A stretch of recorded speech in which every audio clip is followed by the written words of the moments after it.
हाय, शुभ सकाळ, नमस्कार सगळ्यांना. तर माझ्या मुलगीने का नाही नाश्ता केलेला आहे. तर नाश्त्याला काय केलेलं आहे तुम्हाला मी दाखवते.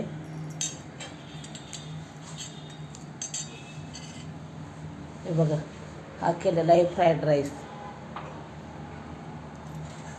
या नाश्ता करायला मी पहिल्यांदाच खाणार आहे. फ्राईड राईस मला म्हणायला पण येत नाही, पण या नाश्ता करायला.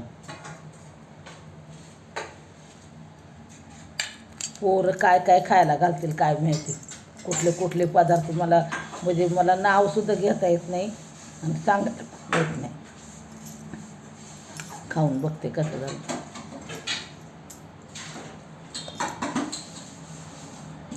छान झाला, छान झाला.